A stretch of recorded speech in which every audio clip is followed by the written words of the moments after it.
And welcome back to another episode of the Awfully Irish podcast. I'm going to keep saying this as long as you keep saying that, Thomas. In case you didn't know, it's the Awfully Irish podcast that you clicked on and then shows an episode. But today we're joined by Andrew Mccarthy. Andrew, how you doing? Doing well. How are you doing? Well, I'm just so swell. I have you on today, so it's a dream come true. For people who may not know you, Andrew, how about you introduce yourself? Well, I'm an astrophotographer. So I spend my nights basically just exploring the universe with a little telescope in my backyard. You say it like it's pretty standard, but it's really, really cool what you do. I'm going to pull up your Instagram there because I'm fascinated by it. It's just okay. Can you see it? Yeah, we can see it. Yep.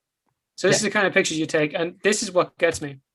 The pictures of the sun, but the sun always looks cool whenever you photography. Oh, how do you manage a picture like that? So I have a special telescope for that. So the sun's atmosphere burns in a very specific band of light. Well, it burns in many bands of light, but if you isolate specific emission lines, you can start to see the texture and the details of what's happening on the surface. And in this case, the chromosphere is technically not the surface. It's one of the atmospheric layers. It's basically this very vibrant red channel. If you look at through the eyepiece, and you can see these prominences, is what they're called, these big flamey looking things coming off the sun. I've got a camera designed specifically to capture that. Oh, it takes some special gear to take the sun like this, but pretty cool. I mean, dude, it's beautiful. It's just beautiful, the pictures you take, because I thought like that it was just a Photoshop job, especially with this one. Yeah. Like, dude, that must have taken some time. That's a beautiful shot. Second. I mean, watch the video. Yeah, that was what was happening. So it didn't really take long.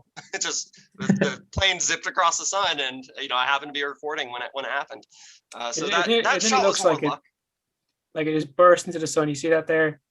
Oh yeah, yeah. That's the scattering of light from the heat signature of the jet engines. The heat changes the diffraction or the refraction of the air, causing it to bend that hydrogen alpha light that I pick up with my scope. So that makes it look like it's splashing in the sun. It's so cool. Yeah, so it's really cool. And then just these high resolution pictures of the moon. Oh, okay, it almost looks like I'm doing an ad here, but we're not. I contacted you, Andrew, because I was like, oh my god, some of these pictures I'm seeing are just amazing, and so we could have a cool conversation about space. Cool, yeah, let's do it. I love talking about it. I guess we'll start off with yourself before we get into space. How did you even get into this profession, astrophotography? Fairly rare. Yeah, it is rare. So I've always liked space, and I think the same way a lot of people like it. You see a pretty picture of it, it's like, ooh, space. And, watch a sci-fi show, ooh, space. There's this level of mystery to it that I think a lot of us enjoy. I had this fond memory of when I was a kid looking through my dad's telescope, because my dad was a bit of an amateur astronomer. He had a telescope. It's actually sitting behind me right now. So that blue one right there. He let me have it once I started getting into this full time. And I had this fond memory, and I wanted to relive that memory.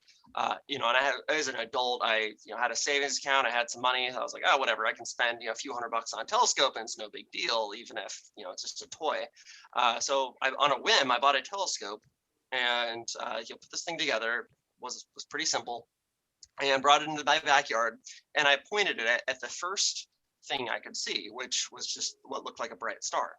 That star happened to be Jupiter. So the first thing I saw when I looked at my telescope was Jupiter in crystal clear focus. I could see the bands and the spot and the little moons dancing around it, and just immediately I was just blown away. I was like, what the heck? Like, this is in front of me this whole time.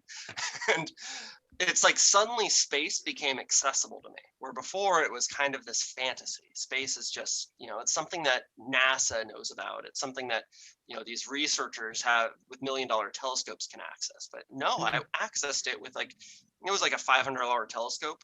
I accessed it with a $500 telescope in my backyard in the city with tons of light pollution.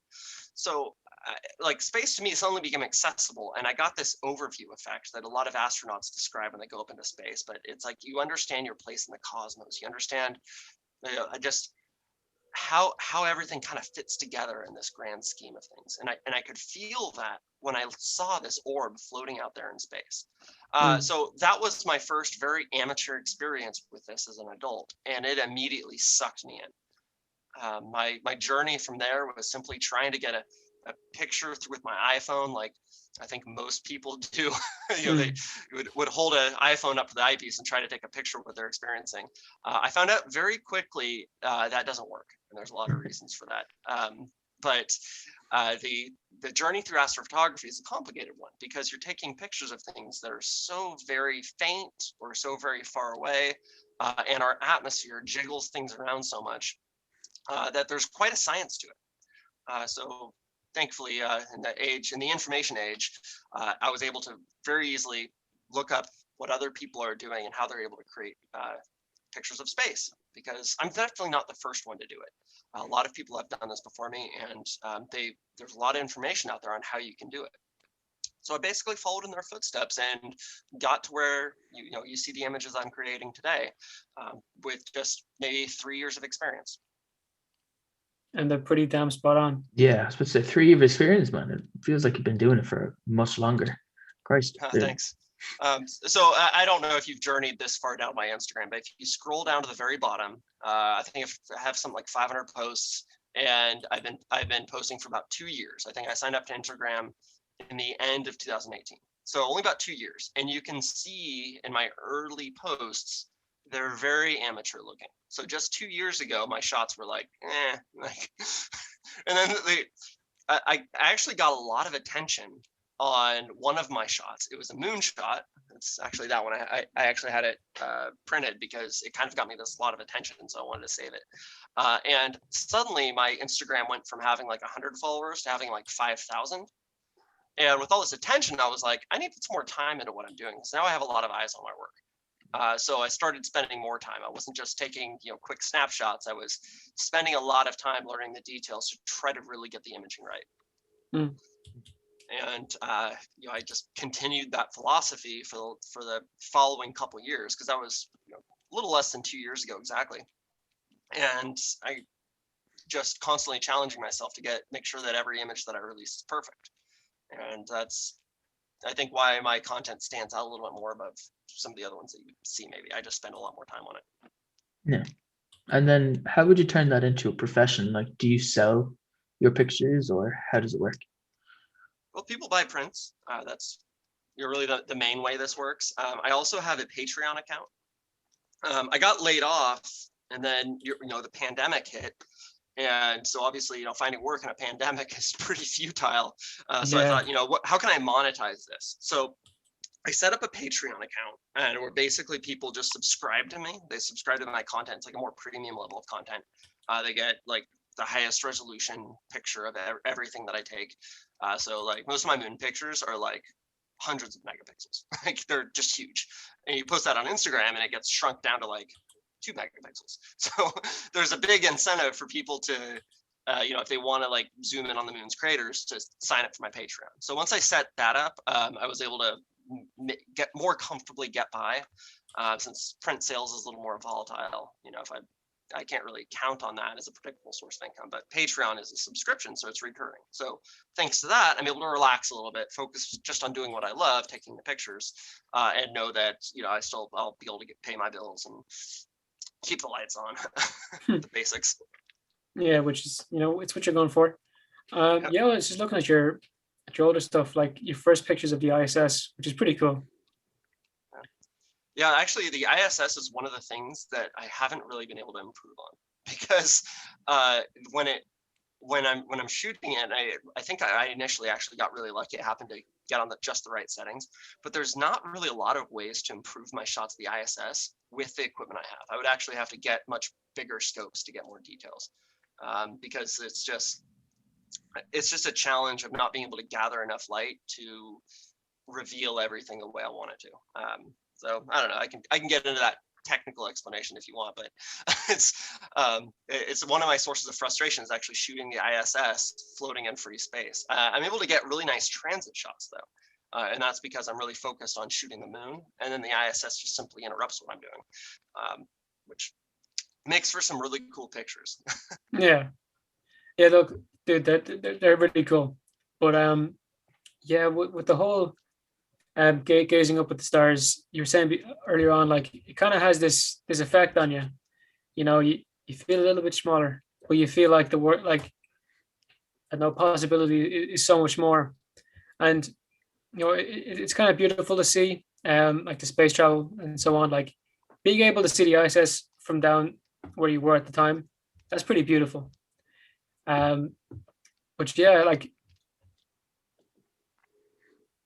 I don't know. It's just you able to get other satellites up there, or you just like this thing's so big. Yeah, so the ISS is about the size of a football field, and it's in a very low Earth orbit. It's between like 220 and 250 miles up, or what's that, like 400 kilometers. so it's Thanks for that. Yeah, you're welcome. I always had to remember to include that. So it's the size of a football field. That's pretty big. The next largest satellite is maybe the size of a school bus. So if you're picturing a football field and a school bus planted in the middle of it, that's the size difference, right? So and the ISS is lower than any satellite can be. The ISS is actually getting a lot of drag from Earth's atmosphere. They have to boost up constantly, and it's intentional. You know, they do that so that there's less debris. Space debris is a big problem, and the orbit they're in, their orbits naturally decay. So you know, like they lose a screw out the window or something, the screw will experience drag from Earth's atmosphere and fall into the Earth. So the atmosphere is constantly just maintaining their elevation by boosting.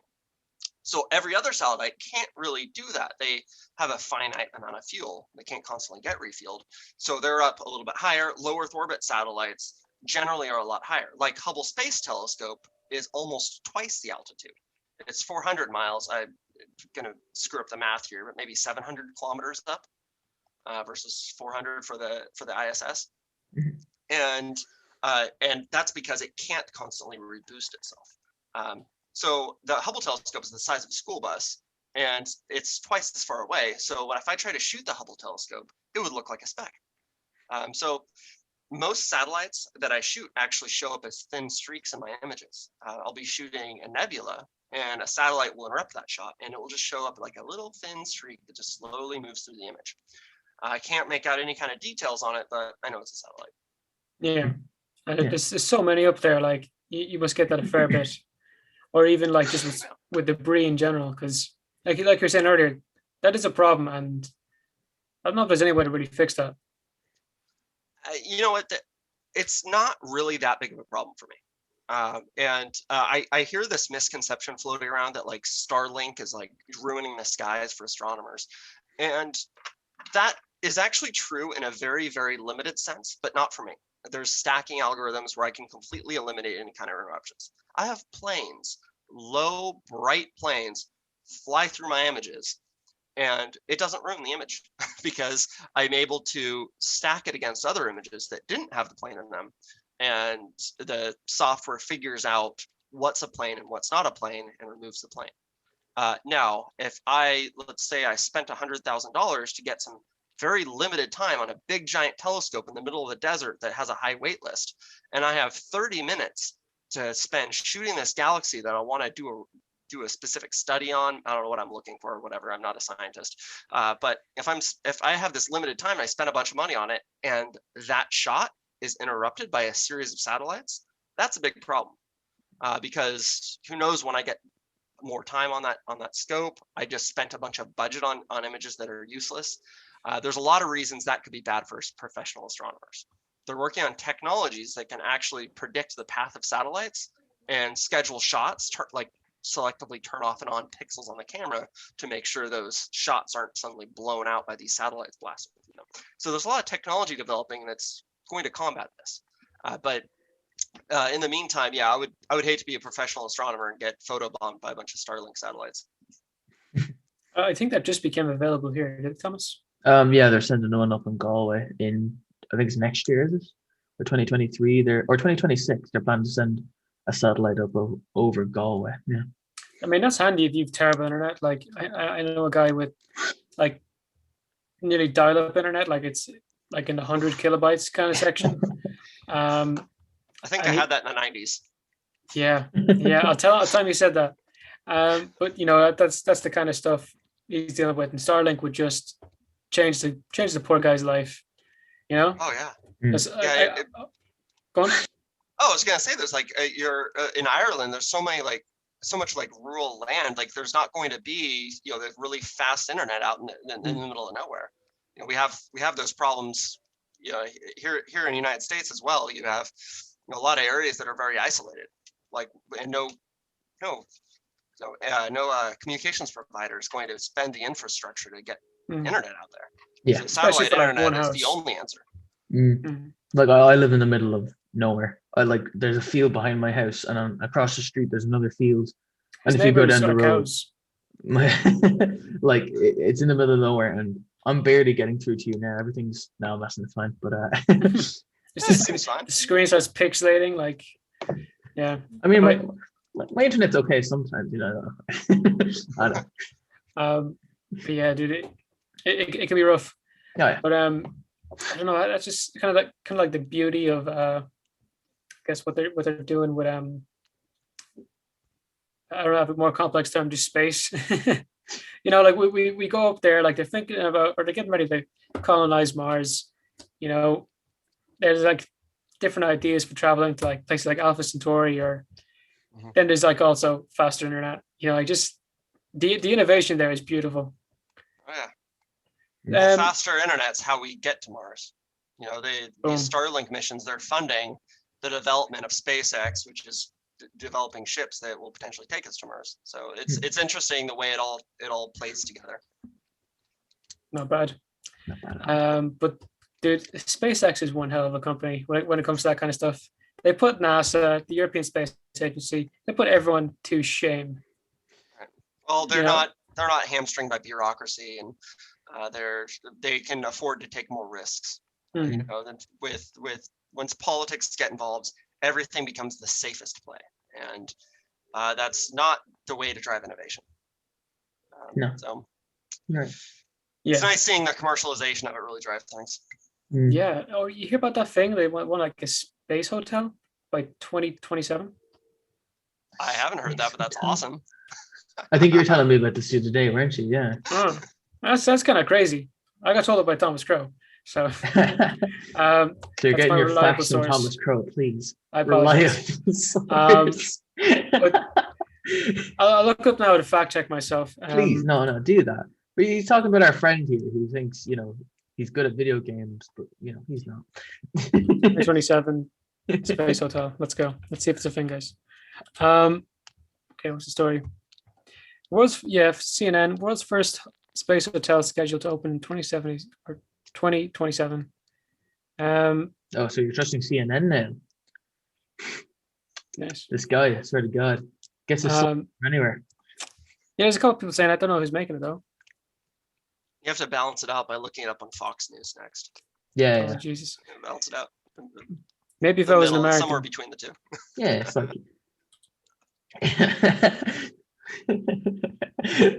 What? No, you having fun there, man. I'm just looking here now, like trying to see who is making it because it's not saying it anywhere. I see you have guitars in the back. Do you play? No. Yeah, not really. They're just decoration now. I used to play a lot, but like most of my hobbies, I pick it up for a little bit and then put it down and never pick it up again. So hopefully that's not what happens with space photography. But, yeah, I was just thinking. I hope it doesn't happen. I mean, you seem to be making a pretty good deal with yourself. I mean, are those the three pictures in the back? They're just beautiful, by the way. What's the one on the right? Of my right, I guess would be your left. Yeah, that one. Yeah. That's actually a Hubble shot. Wow. I actually got this before I got into any of this. That is the core of the Orion Nebula, which I actually shot recently. It's on. It's like one of the recent pictures on my Instagram. The Orion Nebula is one of the brightest in the sky, and it's actually visible right now if you don't have clouds over you. Oh, well, then we're fucked. Yeah, probably. What was this? So it's, I don't know who's making it still, but they want to get really involved with SpaceX because those, like the rockets that land themselves kind of things. Yeah, that's kind of cool though. Like, a space hotel that they genuinely want to make. I'll go. You want test visitors? I'll go. But yeah, that's kind of crazy. I'd go in a heartbeat. I'm sure you would do, but what you do, I wouldn't be surprised if you end up there anyway. Hopefully, maybe I'll get a free ride. It sounds expensive. There you go. We like I don't know, the lead photographer here to be here. Like, so, Andrew, what's the crack? Do you want to go up to space? Do you think when actually, how powerful are your telescopes? I think there's a misconception when it comes to the word power with telescopes, because honestly, it doesn't really matter. What do you mean? Like magnification? Do you mean light gathering power? Magnification. Well, I can make them as magnified as you want them to be. The question is, will I be able to see anything when it's magnified? So there's like a math equation that's involved, and based on the aperture of your telescope and the focal length, which tells you how bright it's able to be when you magnify it. Because I have things that multiply magnification. They're called Barlow lenses. I stick them on the end and it multiplies the magnification. I could do that in theory indefinitely. So anyway, I can go on these tangents every single time you ask a question to avoid. I love them because but what's the point of your question? Maybe I'll have a better answer. I guess when you're looking at Mars, say in a couple years, you have Elon and the boys, they're hanging up there. You think you could see them? No, absolutely not. No, absolutely not. And not only could I not see them, Hubble telescope couldn't see them. Why would that be? Because there's fixed limits on optics based on the physics of the properties of light. Light waves basically can't really compress, and as a result, if you have any potential magnification is limited by the aperture of the scope. The Hubble telescope is still huge. It's I think 3 meters wide, and that's the size of the aperture in the primary mirror. So it's pretty. It's actually taller than me. Sorry, it's like trying to measure it with my hands. Like there's no way. So it's pretty big, right? But with something like that, and Mars at its closest is about 40 million miles away. It was, I don't know, 70 million kilometers away. I'm just guessing. And at most, at its closest, the Hubble Space Telescope can maybe resolve Mars as maybe 1,000 pixels wide. So think about 1,000 pixels on an image, and Mars is, it's a good size. I think it's 6,000 kilometers wide, if I'm not mistaken, something like around there. So you think, so that means every pixel is like 6 kilometers. So something would have to be 6 kilometers wide for the Hubble Space Telescope, one of the best telescopes for this stuff, to be able to resolve it. So the only way you'd be able to really see anything that they're doing up there would be to actually fly a telescope into orbit around Mars and then point it towards Mars. So that'd be the only way. That's really the best answer I've ever got. Jesus, oh my God. That's actually really, really interesting. Like it's what, 6 kilometers for every pixel? Yeah, Cool. If Mars is 1,000 pixels wide in a Hubble image, and I've downloaded Hubble data to play around with the images and just see what they're capable of. And I think the best one I got was about 1,000 pixels for all of Mars, from one side to another, which is great. It's actually really great for a planet that's so far away. I mean, it's a speck. Have you seen Mars in the sky? It's a little red speck, and that telescope's able to resolve it to where it fills up the image. With my telescopes, the best I can get is maybe 200 pixels wide, and then after that, it's just I'm stretching a blurry mess. It's no longer really visible. So, and that's best possible scenario. When Mars is the closest to us, my atmosphere is very still. This atmosphere actually plays a really big role in this. So I actually get that question a lot, but about the moon. I'm well known for my very high resolution moon shots, and the number one question I get is, where's the flag? Where's Neil's footprints? Where's the... If you can see the footprint, then fair play. Yeah. Dude, you make history. Yeah, well, the smallest things I can resolve are maybe a half mile wide on the surface of the moon with my gear. And maybe I can push that to like a quarter or a third if I'm just like, maybe if I move my telescope to like the top of a mountain so the atmosphere is not as big of a problem. Maybe I can push that down a little bit, but I mean, that's it. That's the best I can do. And, just maybe one day I'll be able to resolve the lights from cities on the moon, but we're a long ways away from that. So. That'd be sick. Oh yeah. Getting pictures of the moon city. Shit, that'd be awesome. Yeah, like when I'm asking these questions, I'm thinking in like the context of, I would like if it's sooner, but probably way later. When we start like going back up there and exploring and I guess colonizing these different places. It'd be kind of cool, like, I don't know, lads on Mars taking a picture of here or vice versa. Yeah. There's something interesting that it takes, I think, to colonize the moon or colonize Mars, and that's a really good economy. And the best analogy I can think of is in the 50s, Las Vegas. Have you guys heard the story about Las Vegas and how it came around? Not really. Basically, some rich guy decided to put a hotel in the middle of nowhere, and he plugged the hell out of it. Like he got all these mobsters involved to invest in it, so they were all invested in its success. So, and as a result, it made all this news. He ended up getting killed over it. There's a very good movie about this whole thing, by the way, called Bugsy. You should check it out. But anyway, my point is, he was able to create a city in the middle of the desert out of nowhere because he created an economy around it first. The economy around Vegas is what drove people in there. And then once there was an economic incentive for people to go in there and spend money, suddenly it just exploded. Now Vegas is this huge city. It's really driving so much money, it's never going to die. And something like that could happen with the moon, which is basically just a desert, just a little further away. We have to deal with transportation issues and stuff.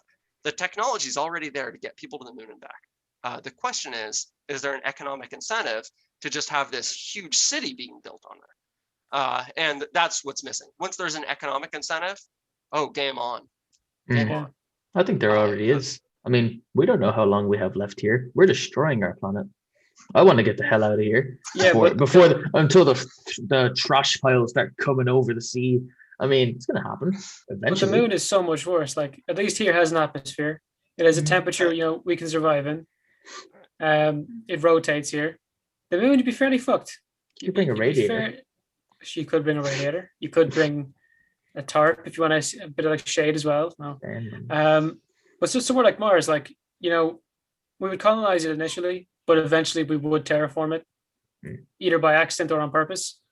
But yeah, like you kind of be hoping for that kind of scenario rather than let's hide underground on the moon or something. Yeah. I think that's honestly most likely. Stuff? Yeah. Geez, I got it right. Well, I think honestly, terraforming is a pipe dream. At least on Mars and the moon, it's a pipe dream. My buddy, Robert Zubrin, and the 2 books I have from him say otherwise. I read these as a kid, and I looked up to the guy something awful.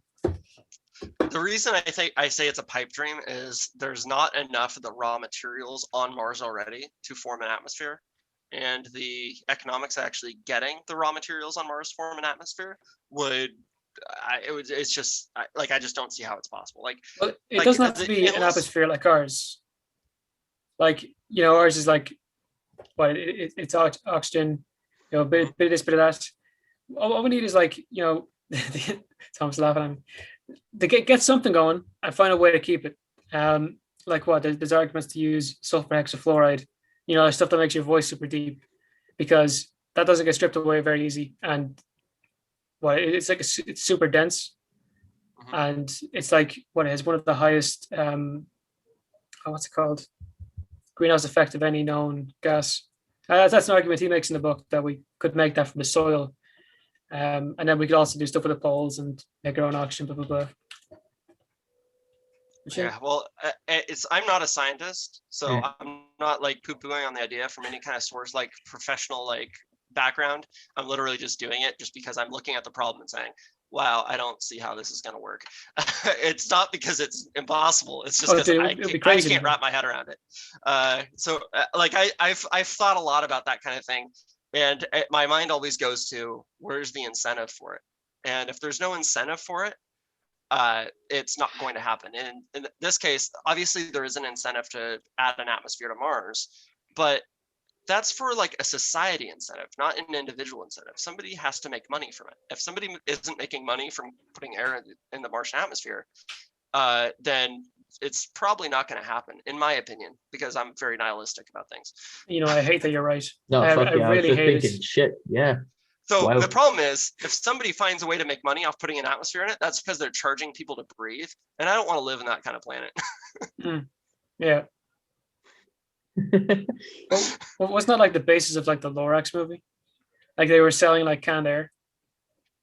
I don't remember. I read the book when I was a little kid, but I don't think I ever caught the movie. So yeah, highly recommended. It goes really deep into the whole lore of space and time and universe and everything. Yeah, no, makes you think.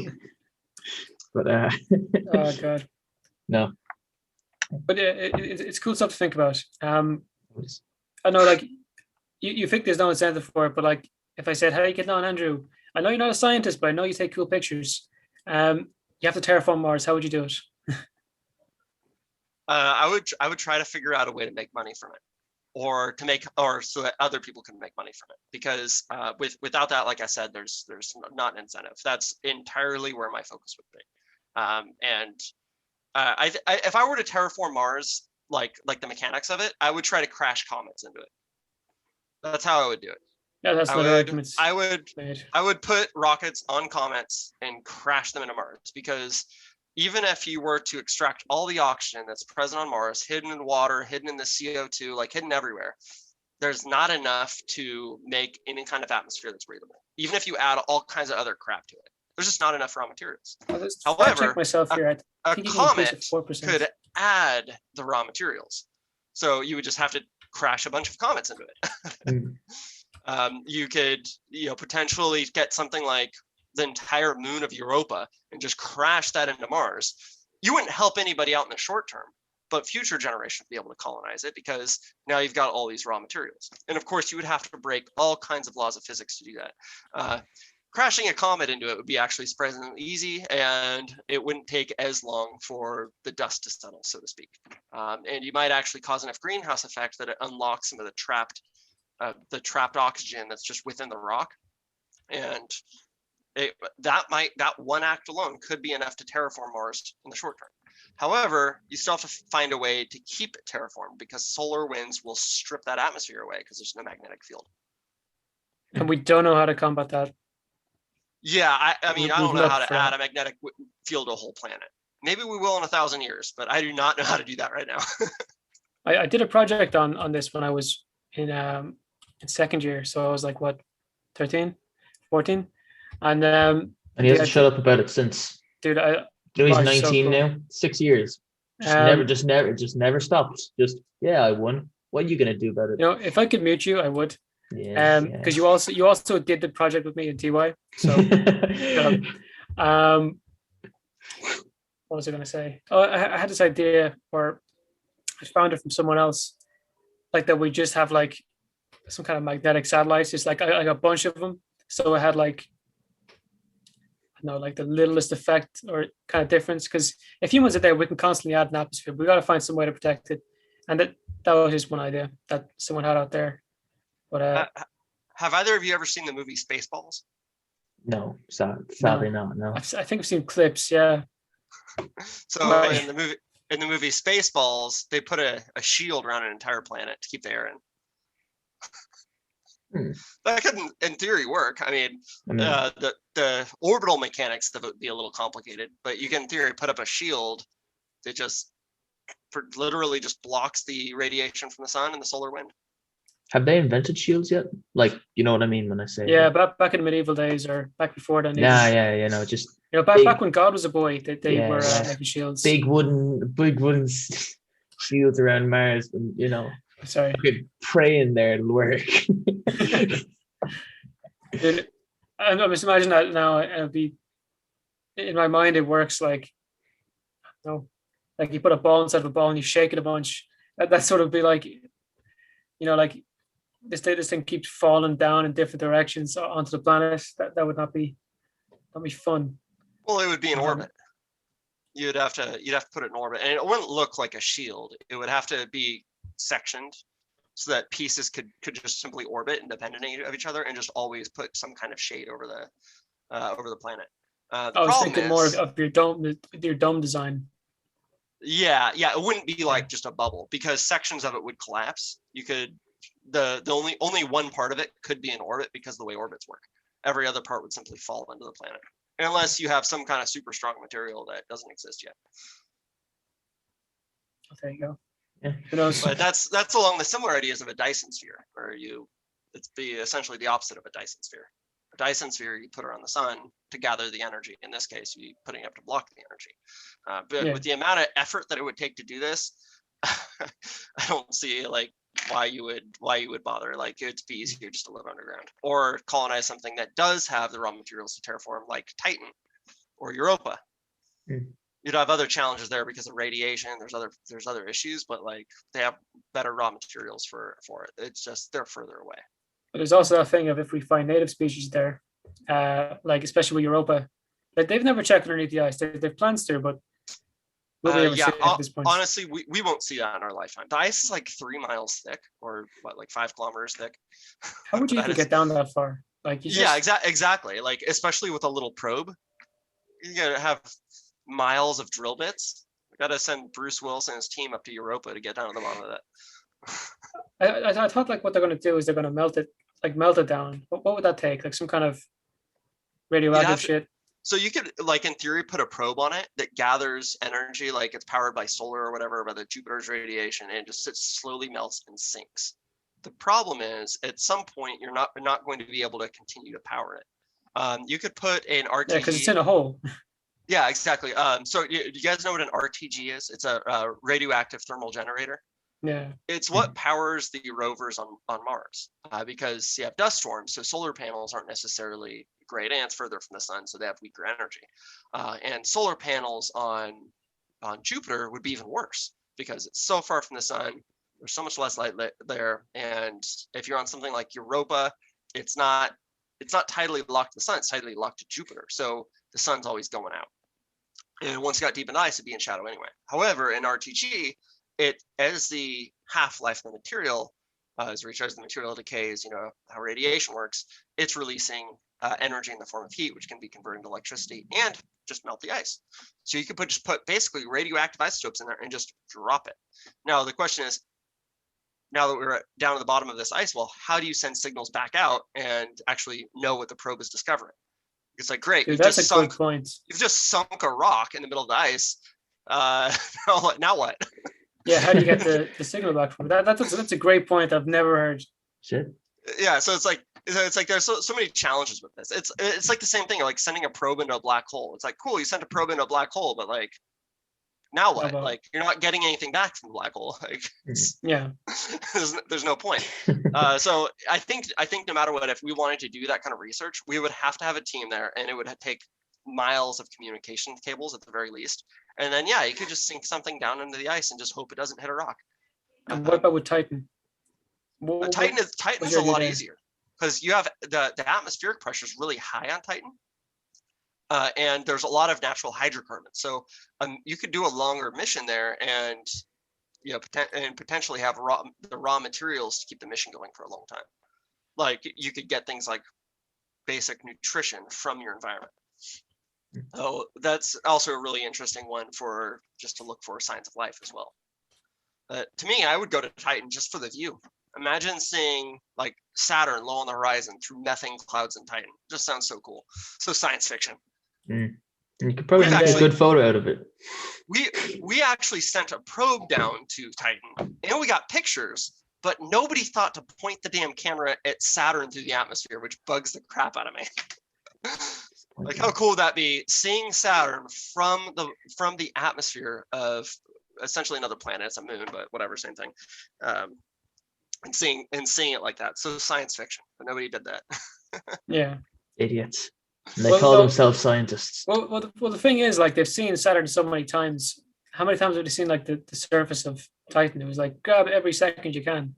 Yeah.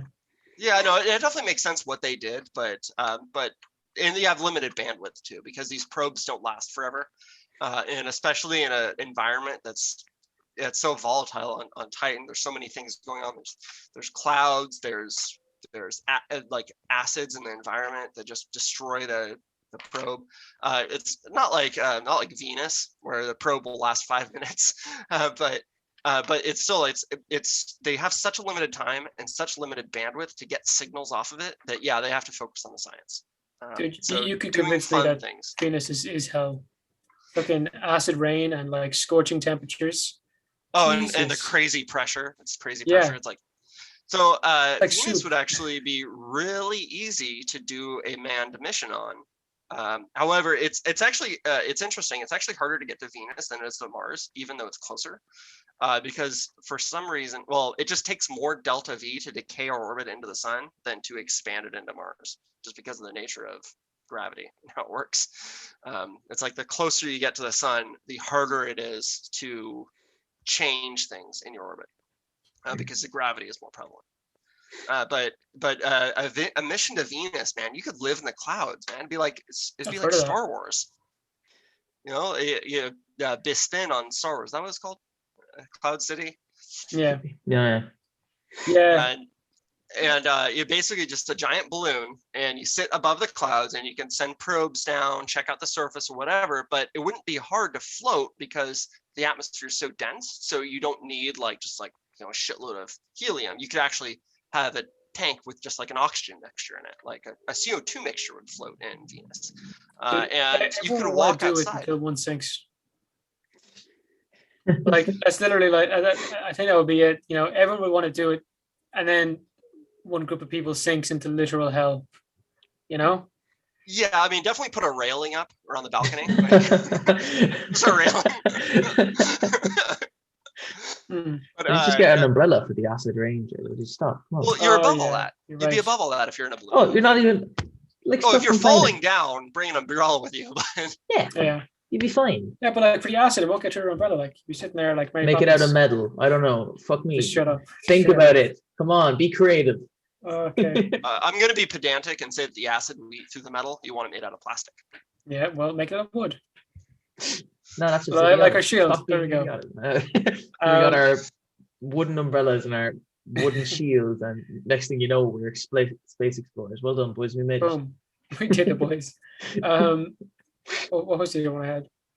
You were talking a second ago about like moons the size of planets. What's that one? I think it's on Jupiter. Is it called Ganymede?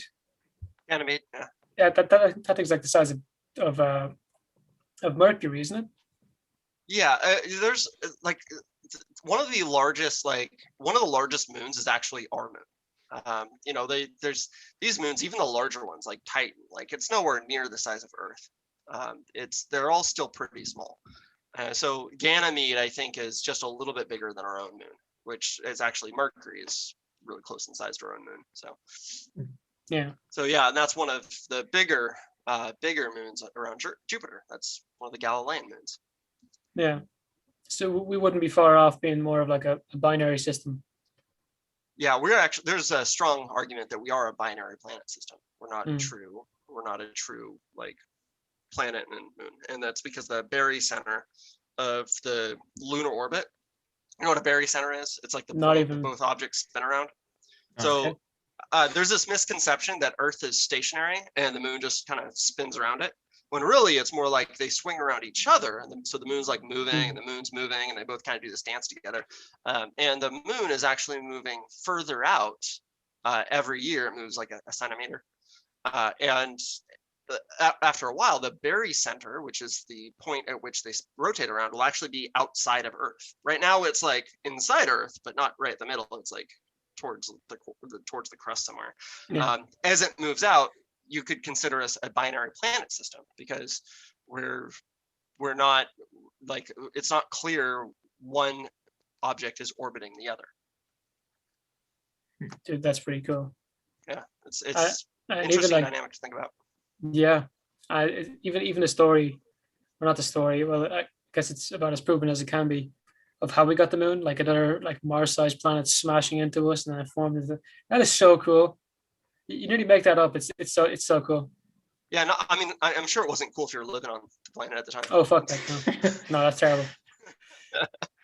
But yeah, it's there's a lot of simulations, and they're just cool to watch because both planets just turn to liquid. They just turn into this gelatinous blob, bits of it fling out everywhere. So I imagine if you're a spectator, like you're floating out at a Lagrange point or something, just watching the Earth, it'd be really cool to see just the complete annihilation of an entire planet, and slowly reconstituting itself over the next billion years into two bodies like it did. But it's fascinating. It is, yeah. It's an understatement. When he talked about them like turning into like these liquid balls again, it reminded me of this game. You may have heard of it, Universe Sandbox. Yeah, I've heard of it. I haven't really tinkered with it too much. Seems like it's right up my alley, so I probably should. Dude, you probably should. Like, why? Like, just you can play it normally. You can smash planets into planets. You can turn asteroids into planets. I don't know. You can simulate the start of the universe, like stuff like that. It's just crazy what you can do with that game. So cool if you're in space. But earlier on, we're back on the alien side of it. We're talking about like Titan and Europa. What do you think of that thing that was fairly recent, Oumuamua? Have you looked into that at all? Or? Oh yeah, the interstellar object, one of two interstellar objects we've ever seen. I think it's aliens. Yeah, all in on aliens. Yeah. I'm a little more torn. I think I'm usually pretty skeptical with the whole aliens thing. I think the Fermi Paradox is pretty real. I think we would have been picking up some kind of radio signals or something. It's light. The nature of light waves is such a fundamental part of the physics of our own universe that I think we would have picked something up from that. I think we would have picked something up from that wasn't just this object. It would be emitting something besides just its own reflected light. And that's why I feel like I'm inclined to not say it's aliens, but an alien civilization that's so advanced, it's able to send this ship into interstellar space like they did. They might have gotten some kind of shielding to protect themselves from potentially hostile alien life. Or, and this is the depressing side, what if that's a generational ship and just everybody's dead? A lot of dead aliens on that ship, maybe. Yeah, I really hope you're wrong. I was fascinated by one guy talking about it. Like he was talking about it as in it's a civilization that hasn't figured warp out yet, or hasn't. We talked about like on our last show, like when NASA had that design for like a warp drive and how much it would take to use. Oh, yeah, you need like energy equivalent to the mass of Jupiter, the power once. Yeah, good luck with that. We don't have many spare planets. But yeah, what your man was saying, I think it's Avi Loeb, he was saying it would make sense that if they don't have like light speed technology, that they would just use another star to kind of rocket themselves to wherever they're going, or even at that use. He said there was like speed unaccounted for it when it was leaving, so that could have been like a solar sail or whatever.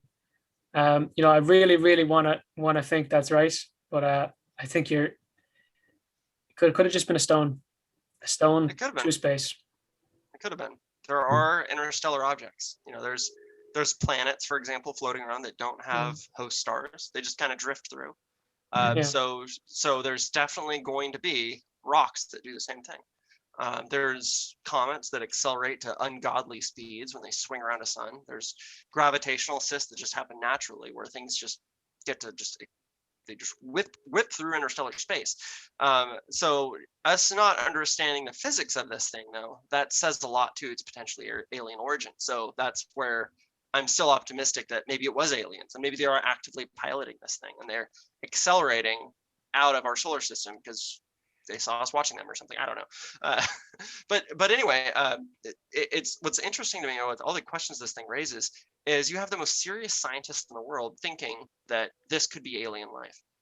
And I think what that's going to do is that's going to create some buzz and maybe some hopefully political support to get some kind of probe ready. So if this ever happens again, we can chase it with a probe and maybe get a closer look, maybe be able to land a probe on it and say what's up. That would be just crazy. Be sick. Imagine doing that, and they are thinking it's an act of war or something. Oh, Christ. Jeez, could you imagine? Now that's a cool movie. That's if we crash the probe into it, that's probably not good. But it'd be cool to get a probe like at least like on alongside it or something, you know. It'd be really hard though, because stuff moving at interstellar speeds, I mean, some of the fastest things we've ever created are still not going fast enough. And we have to do orbital maneuvers that use the gravity of other planets to get up to those speeds. So if we were to see something like this, we would have no time to make a decision. So something like this would probably have to be in orbit around planet Jupiter, you know, something where its orbit's going to be very fast naturally. And then the moment we see an interstellar object, it just fires some thrusters and it's already moving really fast and can chase after it. So we would have to have probes like this just in place already throughout the solar system, just ready to go at a moment's notice, which I think we should have. I think there should be a whole collection of probes outside Jupiter, for example, just ready to go. Well, I'll go full circle on you here. Where's the cost benefit? You know, so like you were saying earlier. So that would be purely in the name of science to a point, but there's a lot of interesting things I think about one, just getting more raw materials out there into space. For example, one person today, if they're a billionaire, could decide that they want to expand their income by mining space asteroids. And they could do it, and it would be commercially viable for them. It could potentially cost just one rocket too. You send a rocket up that has all these raw materials to build 3D printers, to build other supplies, and you send up this rocket that lands on an asteroid. And you could set up a completely robot-funded mining operation that extracts raw materials from asteroids that could potentially refuel that rocket, even because there's raw materials for rocket fuel, that could then jump to another asteroid and set up a new mining operation on a different asteroid. All entirely robotic. This is within the realm of technology that's available today. But it could devalue like whatever it's mining too. Well, only if it's brought back to Earth. If you brought back an asteroid to Earth, it would devalue everything because now there's this abundance of iron and nickel and it's all raw available. Now, if it's hoarded by like the billionaire that does this, if it's hoarded by them, they make themselves naturally massively rich. And there's not really, you know, it doesn't really devalue anything because they're not releasing everything. They're just like releasing gradually. It's like the diamond market. You know, there's tons of diamonds, but they're so hoarded that they're expensive. Do you think we'll ever see something like that? Like people have talked about that for a while now. But yeah, I think we will. I think I think the thing is there's a lot of risk right now with doing it, and the risks get less and less every single day. And so the commercial aspect of it is becoming more and more viable and more appealing with every successful SpaceX landing. Like they just landed a huge rocket yesterday. It landed. Did you watch that? Did it explode later? It did, yeah, but that's because they didn't really design the landing legs. They just kind of threw landing legs on. I just wanted to be a dick about that. Like it's okay. You know, like it successfully they landed this thing exploded. And then boom. Yeah, no, but like they were talking afterwards, like it was still a great thing because now they know there was the problem. We landed it. We can fix this other thing. Yeah. Try one more time. They may have it. I'm sure if the astronauts run out quick enough, they'll miss the explosion of the ground. How long has NASA been at this business and they've never done anything even close to equivalent of what they can do? NASA's been around since the early 50s, and yeah, they haven't been able to do this. But they're also like I've said a lot outside this podcast. I'll say it anytime. The moment politics get involved, it screws everything up. And NASA is very, very political. Navigating that political landscape is the biggest challenge for the engineers at NASA. So if they want to do a mission, it has to be politically appealing and has to have all kinds of support from both political parties. It has to be done in timelines that make sense based around their election schedules. So it's such a stupid thing to get hung up on, but you know, it's publicly funded. So politics are of course going to be involved. And that's the beauty of SpaceX is it's not publicly funded, it's privately funded. And Elon Musk basically just throws money at problems until they go away. And it works. It's like, you know, he's like, got dreams of this big giant rocket. He figures out the physics to make the rocket work and throws money at it until it's developed. It's because he's not beholden to people. He's not beholden to taxpayers. He's not an elected official. He's able to do this, and he's allowed to be hated. The ability to be hated is it's underappreciated. He's able to be hated, and it doesn't affect him because he's still rich and can still do what he's doing. If a politician is hated, they get voted out, so they can't be hated. So as a result, they play things safe, and that results in us not going back to the moon, not exploring Europa, not going to Mars. Because people don't want to be hated when things fail. It amazes me how people can hate the guy. Like, he's made a lot of people some money. Even as a joke, he's done it before. You remember that whole thing with Dogecoin? He mentioned it when it was at like 0.0 something of a cent. It got up like 8 cents. Not bad if you're involved in that. But that was just a joke. That was one tweet from the guy. But if the guy's trying to get us into space, trying to make us live on Mars, why would, like, come on, there's worse guys in the world. Oh yeah. I think as far as billionaires go, he's one of the better ones. There's a lot of things you can nitpick about him. It's like, are they ethically sourcing the lithium for the batteries for their cars for Tesla? There's compelling arguments to be made that he's turning a blind eye to the conditions of these mines that are getting the lithium for him. People dying in mines. That's a big problem. But if it weren't for that, there would be no Tesla, no battery manufacturing. And you could argue that for the greater good, it's good to have these batteries. It's good to make the shift towards electric cars because it's better for the environment. We're not going to destroy the earth as quickly. Yeah. So Elon is making big decisions that affect the fate of the entire human race. And that's crazy. I think that is so insane. It's absolutely insane. And I think he's not bothering himself with little things that people hate on him for, because he's so focused on his mission, and in his attitude, the ends justify the means. And I think when the time comes, that's going to mean if people take a ride up on a rocket and it blows up, it's part of that mission. Yeah. I mean, if we're in it for the entire species, he sees colonization, multiple planets, and potentially multiple star systems is the only way to guarantee the survival of the human race. Because let's face it, one big rock and mankind is over. If we get an extinction level event like in the movie Armageddon or the movie Greenland or the one that wiped out the dinosaurs, like that could happen at any time. And there's no more humans. It's just we're gone.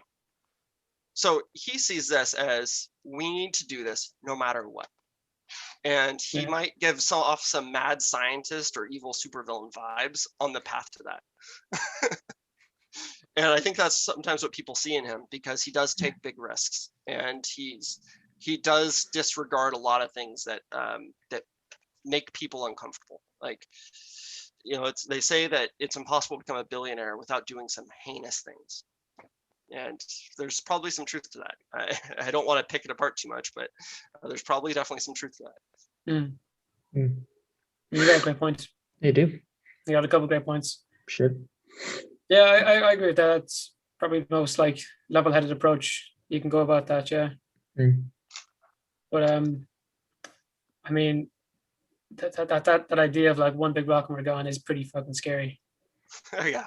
I mean, the good news is it doesn't happen very often. The last one was millions of years ago. So like 30 million years ago was that I don't know how to say it, but that impact that happened in Mexico. It completely changed our climate for 1,000 years. We had the instant heat blast that killed the dinosaurs, and then like 1,000-year ice age. So basically anything that wasn't burrowed in the ground died. That's pretty rough, but life went on. And yeah, it did. We came out of that. Who knows what humans would look like if, well, we wouldn't be humans. We'd probably look more like bird creatures. Like we have like weird shapes like dinosaurs. Like, I don't know, like you think about like the end result of like, what if dinosaurs became intelligent and they didn't need their bodies as much like humans did. We became intelligent, so we don't have the muscle mass of like, the gorillas or whatever that preceded us. So we have these nice big brains. So it's interesting to think like what could have been if we evolved out of dinosaurs. instead of the things that we evolved from, little tiny critters. Yeah, which is terrifying. Yeah. But yeah, that is like the biggest threat. Like an extinction level event, whether it be from us messing up the I guess the way we have it here, the climate, us nuking ourselves, or a big rock coming. We have a lot of work to do to try to save ourselves there. But yeah, putting us somewhere else, it's probably not the worst idea. Yeah, we have all our eggs in one basket right now, except for 6. I think there's 6 people on the International Space Station. They would just get a nice view of the explosion when the rock came down. I actually wonder, like, what they would do besides die. They would just stay there. Any way they can go back down? No, well, they could, but they would just die when they got back down.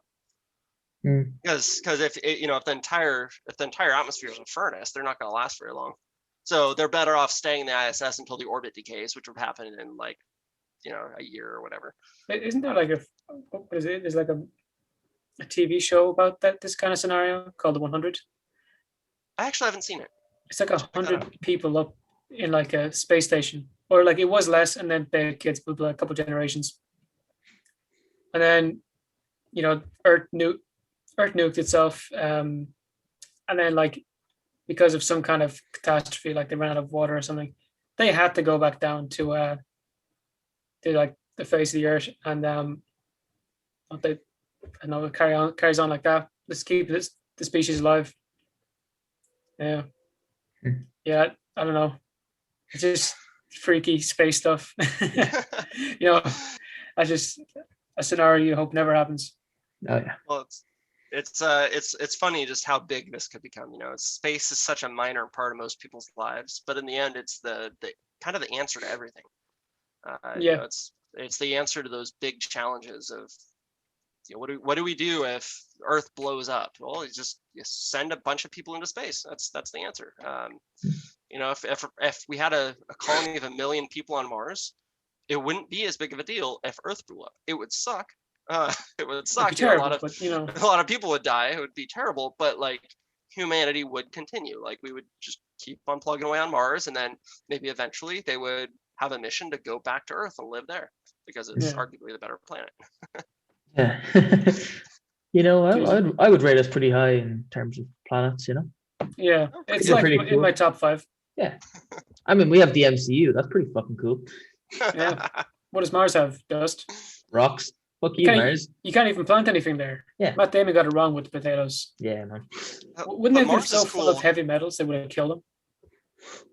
Oh, good question. I don't know.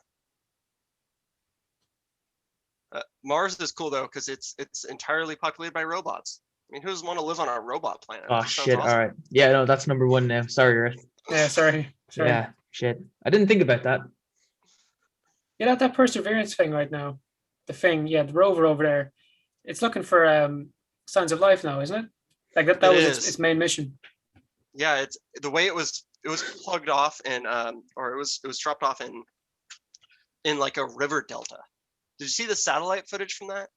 It looks just like a river delta on Earth. But obviously, this was on Mars probably billions of years ago when there was a river there, whenever it had water. So if there was a chance for life, like it's probably going to be in a spot like this, just where a river just dumps. It still has water, doesn't it? Like it has like this salty brine kind of stuff.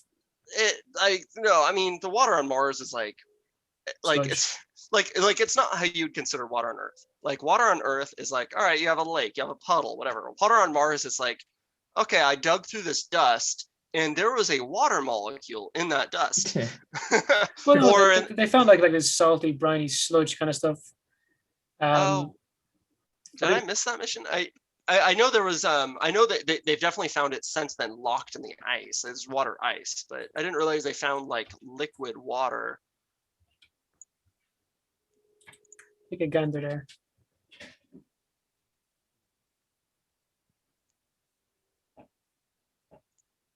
Yeah. Almost all water on Mars today exists as ice. Though it also exists in small quantities as vapor in the atmosphere, some liquid water may occur. What's this mean? Transiently on the Martian surface today, but limited to traces of dissolved moisture from the atmosphere and thin films, which are challenging environments for known life. Okay. Yeah, like it's transient means that it basically appears and then disappears depending on the environment, because basically it's just condensing from the atmosphere and then lifting right back up. But it's only like sparse molecules. It's not like what you'd see in like, oh, the cup's condensing, so it's got actual drops going. Mm-hmm. There's something like this phenomena happening on the moon as well. There's little areas where you get like basically a film that's like a molecule thick of water that surfaces on the rocks, and there is actually a very thin atmosphere on the moon.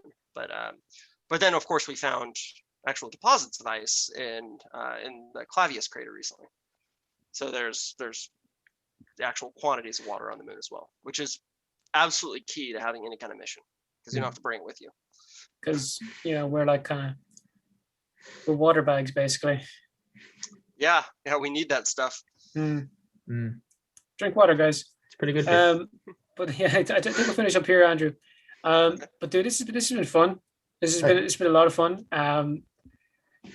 Dude, I learned a lot from you today. Hopefully we have you on again next time. There's a big mission going on, and you will have a cool chat about that. But if you want to check you out, where can I find you?